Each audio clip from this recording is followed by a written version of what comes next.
Matt from Some Fish Aquariums here with episode 2, Substrates, in our series, Plant a Tank, Beginner to Pro, Fast.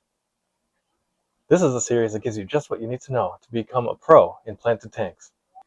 So for this series, we just want to say that you'll be able to grow plants in other ways than what we're going to describe here, but we're going to consider pro to mean being able to buy 95% of the plants that you can find in the hobby and be able to put them in your tank and double their growth in about 30 days, depending on the plant, but about 30 days, propagate, and have double the amount of plants that you had when you bought them in about 30 days. That's what we're going to consider pro. Okay, so let's get into it. With substrates, there's two things you need to know: how they affect your water chemistry, and what is their upkeep over time.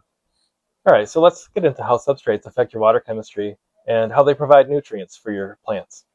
So we'll look at our chart here. If you end up buying gravel or sand, you'll find that there's no nutrients for your plants. It also doesn't affect your water chemistry at all. So for this type of setup, you would add root caps and have some plant growth. This kind of tank would be great for epiphytes, so like Anubias or Java ferns, the type of plants that you kind of just glue on to things like rock or wood. The problem that I see with the gravel or sand substrate is that you want to stick to this rule that I found from 2houraquarius.com, that you'd want to have 70% of the substrate covered in plants. That way you can fight algae. If you have good enough plant growth, you'll be able to fight algae. So the only caveat is maybe if you're going to do just the epiphytes, like these plants that you glue onto the items, like the wood and the rock, I would say add like a floating plant to that, so that you have roughly what would be the equivalent of 70% of the substrate coverage. So that would be a lot of different plants. I'm not sure if you could do that with just epiphytes and floating plants. So I think you're going to be fighting algae if you go this route. The next one on our chart is EcoComplete, and what this is a clay-based substrate that it really doesn't affect your water chemistry, but what this has is a capacity to take in the nutrients and kind of hold them into the gravel, the EcoComplete substrate. It will hold on to the nutrients a little bit for you to make growing plants a little bit easier, but it's kind of pricey, and it doesn't really reportedly doesn't do a great job of growing plants. So we're not going to put that in the pro category, but it's a good option for some people, maybe for slower growing things. It could be an option for you. The next option is to do dirted substrate with a sand cap. So I would recommend no more than 1 inch of dirt and then the 1 inch of sand on top of that. If you get deeper than that, you get weird issues where the soil doesn't even get wet. It just kind of stays dry underneath the sand because it doesn't have any mixing going on. Depending on the root growth that you have, that can create some issues. So the dirt and sand cap option is great for providing nutrients to your plants, and you will get good growth out of this dirted tank substrate. The only problem is that it's pretty unpredictable. It can be a messy option as well. The main upside for going with this dirted substrate with the sand cap is that it's kind of cheaper, but we'll see later. We're going to do a cost comparison just to kind of see what actually is cheaper. But the dirt itself is cheaper. So this dirted substrate will provide nutrients for your tank, and it will also change the pH down a little bit, perhaps 1 point of pH drop. So that's good for your plants. The problem is that it's kind of unpredictable as to how much ammonia it's going to release, and this could be problematic for algae. Overall, the dirted tank with a sand substrate is actually a pretty good option if you want to provide good nutrients for your tank, but I would not put it quite in the pro category. If you want to go high tech, I'm going to recommend the next option. The final option is Aquasoils, commonly used in high tech aquariums. So this is an option where it's kind of these little soil pellets, and sometimes it's made of volcanic soil as well. And these provide excellent nutrients for your plants. I'm going to say unmatched by the other options. So they're going to provide nutrients for the plants, unmatched like any other substrate. And they're going to lower the KH, that's the carbonate hardness, which can be very good for a lot of the plants that we're looking at. And they're also going to give you that pH drop. So think about like anything for soft water. Most plants are going to do better with this kind of soil. Now, myself, if I'm going to be running a soil substrate like that, I am going to use RO water, but I'm going to mix that with about half or 2/3 of tap water, because if you use just RO water with that kind of substrate, you're going to have really low calcium, magnesium, and your KH and your GH is just all going to be very low. So you got to mix it with your tap water, or you could remineralize with other products that do that as well.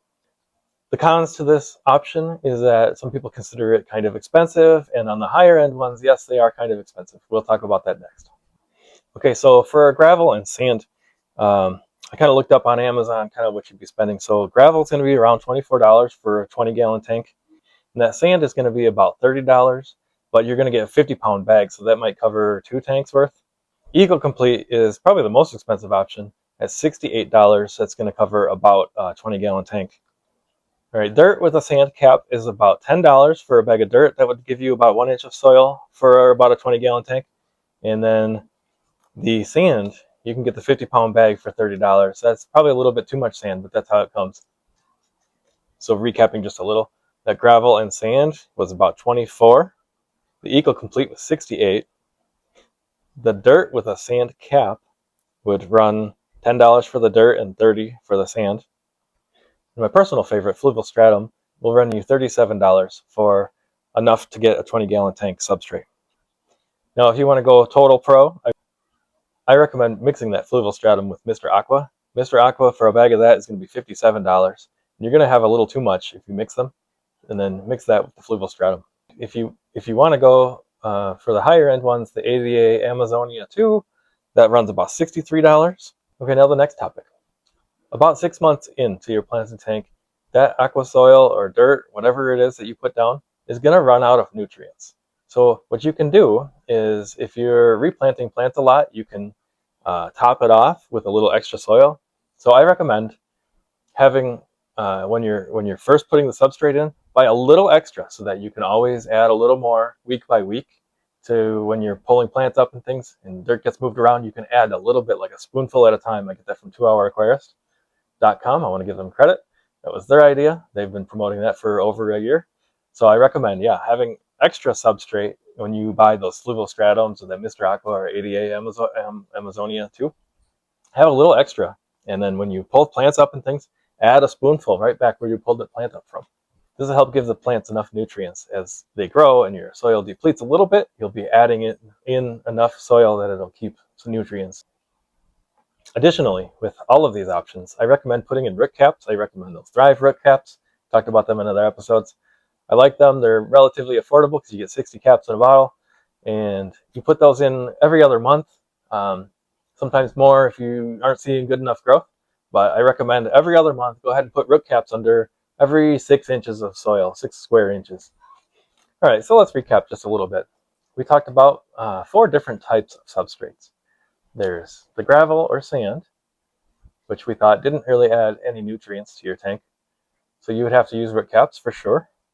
And then we talked about Eco Complete. Again, it takes the water column nutrients and kind of holds on to them for a little bit longer. Again, you're going to want to use root caps every other month to replace those nutrients in the soil. And this is a good option, but it's a little bit pricey, and it's really not the best result anyways. All right, then we talked about using that dirted tank with the sand cap. I like this option. I've done this several times. You do get good growth. It's just a little bit messy, and it's unpredictable results. So a lot of pros don't like that option because it's just too unpredictable. And then the last option we talked about was using like a Fluval Stratum Aquasoil, either like ADA Amazonia or Mr. Aqua, and Fluval Stratum for sure.